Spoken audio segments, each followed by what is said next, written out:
Just another sapphic Sunday. Ooh, I wish it were, well, Sunday. Wish it were Sunday. Cookie Smut. Oh yeah, which way should I go? I'm sat here in front of this.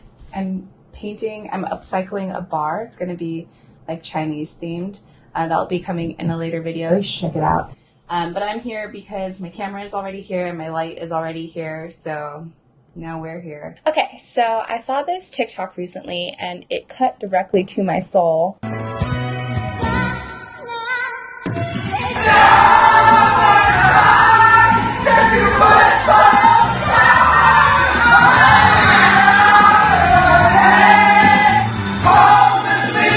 So yeah, just like the kind of person that they're talking about in that TikTok, I am a collector of hobbies. I like to say that my hobby is hobbies. And so in quarantine, I've just been crafting away, purchasing all kinds of crafting supplies that I don't need. I've done a lot of the stereotypical quarantine things of I've baked sourdough bread. I bought a punch needle and I made this. I'll talk more about this in another video. Started knitting again. I made this.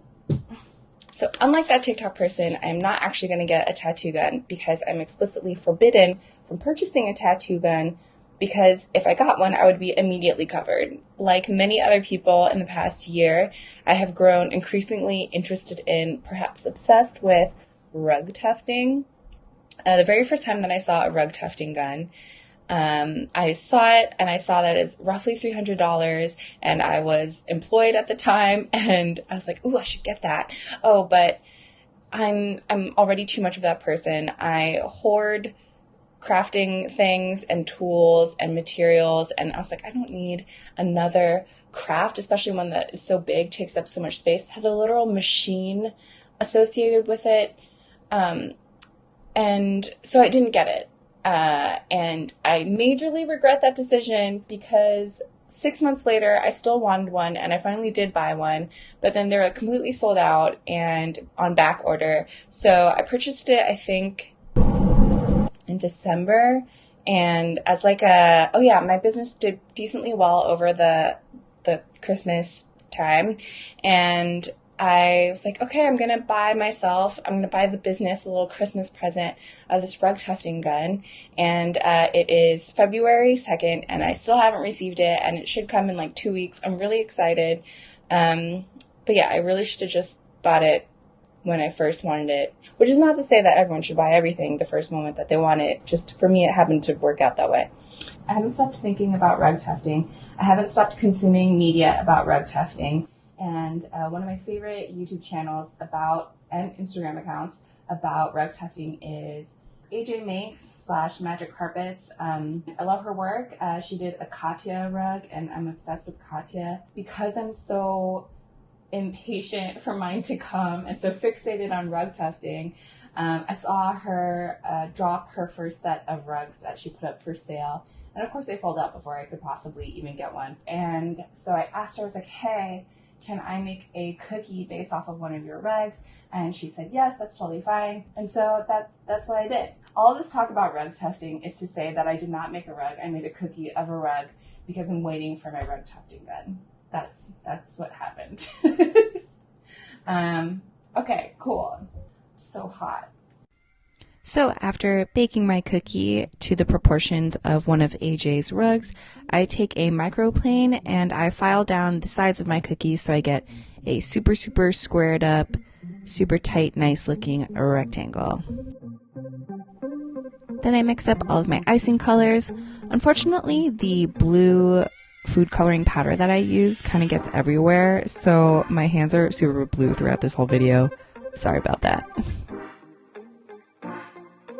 I used my projector to trace the rug's design onto the cookie, and then it's just a bunch of dots. I use this pointillism technique to mimic the texture of the rug. This is actually a decently common technique. I've seen it mostly used on cakes with buttercream, which buttercream, because it is a little bit softer than the royal icing that I'm using here, it's possible that when people do this with buttercream on cakes, it doesn't hurt their hand as much. Either way, this technique looks great, but is just a ton of strain on your hands and on your wrists. So mad respect to people who use pointillism as a technique in their decorating all the time. Like my friend, the bakery lady, she does beautiful pointillism cakes. Go check them out. So much respect.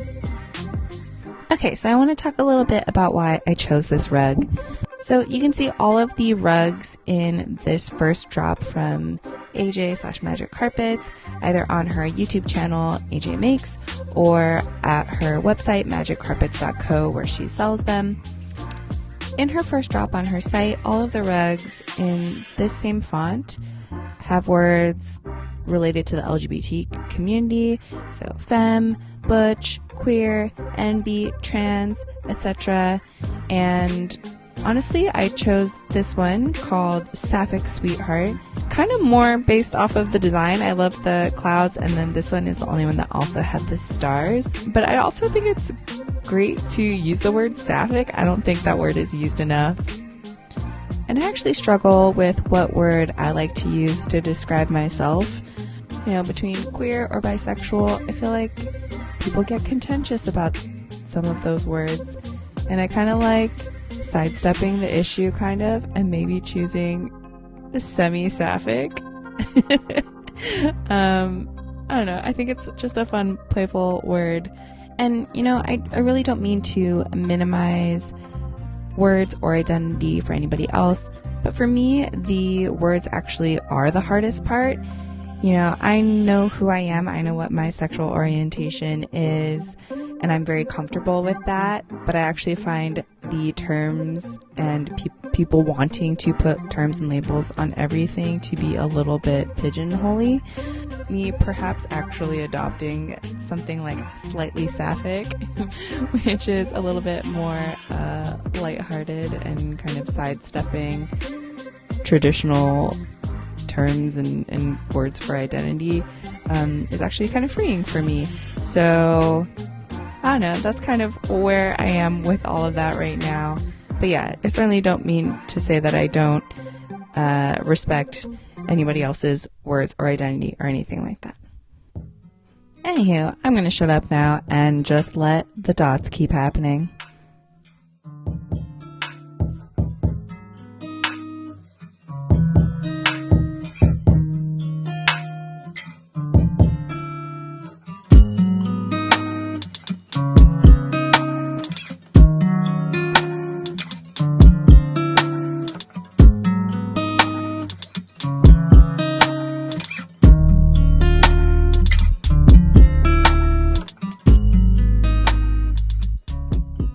And woo, we are finally done. Yay. I loved how this turned out.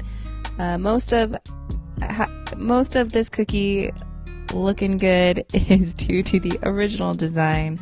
Once again, from AJ Makes, aka Magic Carpets.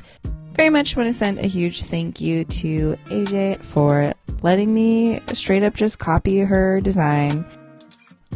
I did want to add just a tiny little bit more, so I also cut out an additional few cloud and star cookies so I could just make a cute little collage along with the rug cookie.